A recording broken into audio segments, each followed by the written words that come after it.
તમારું નામ શું છે? તમારું નામ શું છે? તમારું નામ શું છે? તમારું નામ શું છે? તમે કાલે એવું કહેતા કે બ્રિજ સારો છે. બતાવું તમારો વિડીયો, બતાવું તમારો વિડીયો. તમે આ બ્લોક તૂટી ગયો છે, તમને ખબર નથી, તમારી જવાબદારી નથી. તમે અહીં આગળ તમાશા જોવા આવો છો, ગામડાનો વ્યક્તિ મરી જાય તમાશા જોવા આવો છો તમે અહીં આગળ. તમને ભાન નથી હોતું, તમારી જવાબદારી નથી હોતી. અરે કમ નહીં વાત કરવાની, કમ નહીં કરવાની, કમ નહીં વાત કરવાની.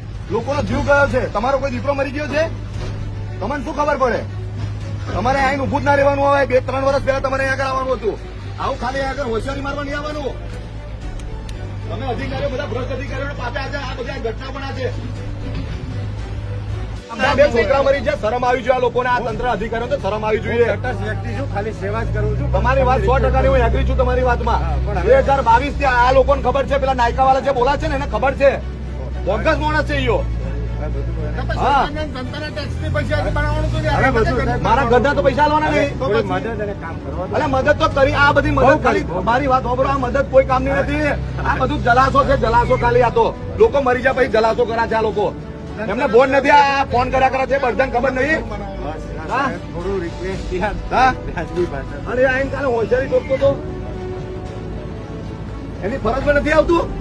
આરએનબી ડિવિઝન એમ આવે છે, આટલા બધા ખાડા પડી ગયા, આજે બ્રિજ તૂટી નીચે પડી ગયો ને આઈને પાછો કાલે એવું કે છે રાતે 12 વાગે આ ઘટના બની હોત નાસોથી ટ્રકોથી હવારમાં જે ઘટના બની બરાબર આ બધી ટ્રકો મળી ઉતરાત અને પાછી વાગે આ ટ્રકો મળી ઉતરાત. અંદર લઈ જવા થોડી વાર સાઈડમાં સવારમાં જે ઘટના બની બરાબર બની રાતે 12 વાગે આજે 2022 થી રજૂઆત કરી. આ અધિકારી આઈને એવું કે છે કે મને ખબર નથી ને હવે આ તૂટી ગયા પછી એવું કહેતો કે આની બ્લોક તૂટ્યો છે. અહીંયા આગળ 20 જણા મરી ગયા છે. હવે તમે શું વાત કરો છો? આવી શરમ આવી જોઈએ તમને જરી કઈ. તમારો દીકરો, તમારો ઘરનો કોઈ સદસ્ય મોભી મરી ગયો હોય તો અને અહીંયા આગળ આવી જાય છે. અહીંયા આગળ 60 વર્ષ બીજ ચલાવો છો હજુ તમારે. અહીંયા ચલાવું તને